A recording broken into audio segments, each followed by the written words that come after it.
En el nombre del Padre, del Hijo y del Espíritu Santo. Amén.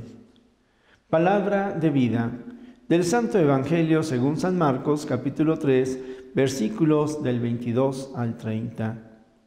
En aquel tiempo, los escribas que habían venido de Jerusalén decían acerca de Jesús: este hombre está poseído por Satanás, príncipe de los demonios, y por eso los echa fuera.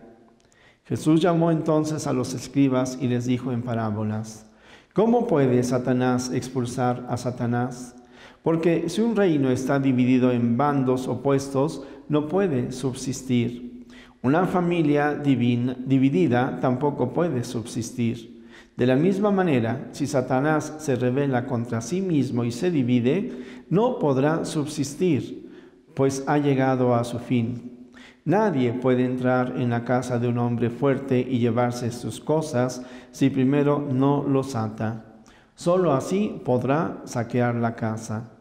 Yo les aseguro que a los hombres se les perdonarán todos sus pecados y todas sus blasfemias, pero el que blasfeme contra el Espíritu Santo nunca tendrá perdón. Será reo de un pecado eterno. Jesús dijo esto porque lo acusaban de estar poseído por un espíritu inmundo. Palabra del Señor. Gloria a ti, Señor Jesús. Pues, hermanos, entramos siempre en estas confrontaciones que el Señor Jesús pues va teniendo con sus contemporáneos. Confrontaciones que también hoy quizás tú y ciertamente la Iglesia va enfrentando en el mundo.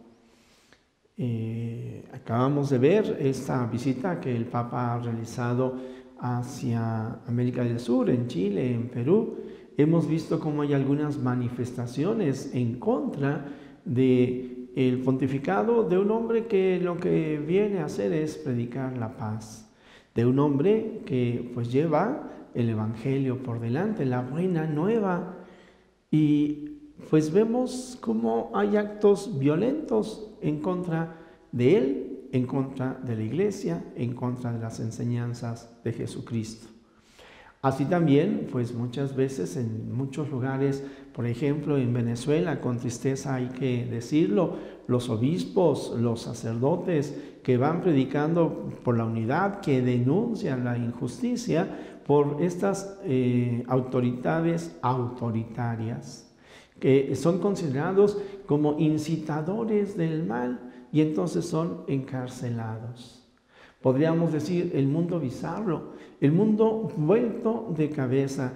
Esto ocurría en tiempos del Señor Jesús, porque lo están acusando de dividir, mientras que Él ha venido a unir. Y el sacramento de la Eucaristía precisamente es el sacramento de la comunión, así le llamamos. Es interesante que hoy, por ejemplo, en muchos lugares en donde se habla de la libertad religiosa, los católicos ven cómo sus derechos, su libertad de expresión es conculcada. Podríamos pensar en España, en algunos lugares en donde ni siquiera se pueden ya poner nacimientos en la vía pública, como es una tradición de siglos, porque la religión divide. No vayamos a ofender a los que no conocen a Cristo, a los que no son católicos. Así también pues nos encontramos como en algunos países de Europa pues pretenden quitar todo símbolo religioso católico, ciertamente, porque para no ofender a los demás, como si Jesucristo viniera a dividirnos. No es así. Es el Señor Jesús, el príncipe de la paz, el que nos ofrece el auténtico amor, el amor a todos. El único que es capaz de perdonar y dar el perdón a todos. Claro, aquellos que no aceptan las enseñanzas del Señor Jesús, aquellos que no aceptan las enseñanzas de la Iglesia, nos acusarán de violentos, como ocurre también en algunos ambientes en donde dicen, no hables del aborto como un asesinato de un niño en el vientre materno, porque eso es violento. No. Vamos a hablar de interrupción de embarazo. Y ante esto, así como esto, otro tipo de situaciones. No, ya no hables, no digas que es hombre y mujer, porque te estás quedando atrasado. Ahora hay que hablar de géneros. Y entonces esto da la posibilidad ya no solamente de hablar hombre y mujer, sino de cualquier tipo de relación que cualquiera se pudiera imaginar como una expresión de una libertad, porque la libertad implica que yo puedo hacer lo que quiera con mi cuerpo o con el cuerpo de los demás. Querido amigo, pues el Señor Jesús precisamente cuando señala, pues es de que el pecado es en contra del Espíritu Santo, podríamos decir, el pecado es cuando se rechaza la verdad. El Señor Jesús en el capítulo 8 del Evangelio de San Juan precisamente dirá, ustedes no aceptan mi palabra porque son hijos del padre de la mentira.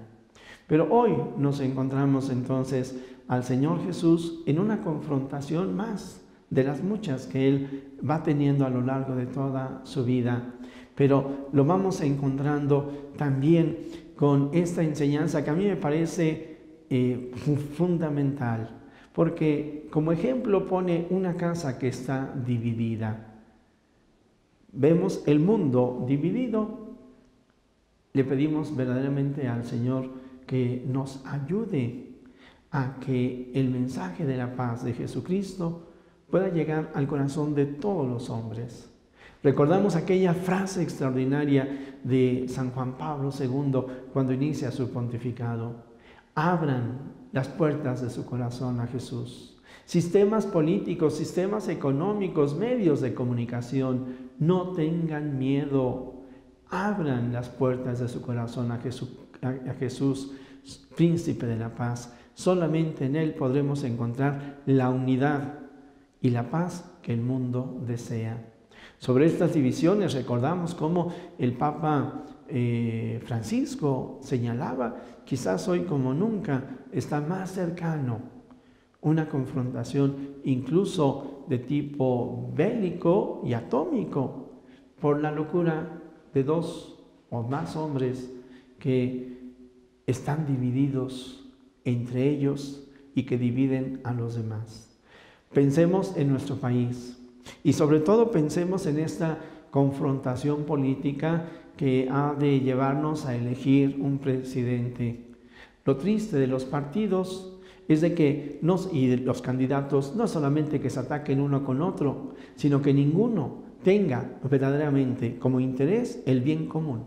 Divididos y dividiéndose y dividiendo a los demás, dividiendo a México, porque son incapaces de tener una mentalidad grande para dejar de pensar en sus intereses particulares, en sus intereses de grupo, para pensar en el bien común en México. Tenemos que pedirle al Señor Jesús que ilumine no solamente la mente de estos que hacen sus campañas, sino también de todos aquellos que tenemos que votar, y que las instituciones verdaderamente respalden la verdad y la justicia que México necesita y merece. México que no es de los partidos, México que es de los mexicanos, es decir, de cada uno de nosotros como ciudadanos. Y por eso también le pedimos al Señor que en torno a Jesucristo y en torno a la Virgen de Guadalupe podamos tener la unidad que necesitamos y la unidad que el Señor Jesús ha venido a traernos. Él pone un ejemplo, una casa dividida, pues es presa del mal. Y finalmente, ciertamente, también tendríamos que pensar en esta división que efectivamente en ocasiones también se da en nuestros hogares católicos. Las separaciones, las infidelidades, los malos tratos, los divorcios. Ciertamente, Señor Jesús, te pedimos que vengas y reines en nuestro corazón, en nuestras familias, en nuestra nación, en el mundo entero. Jesús, que todos te conozcan y te amen. Es la única recompensa que quiero. Es la única recompensa que queremos. Y por eso te pedimos que vengas a reinar a nuestro corazón, en nuestra casa, en nuestra patria y en el mundo entero. La bendición de Dios Todopoderoso, Padre, Hijo y Espíritu Santo, nos conceda la unidad, la paz que anhelamos.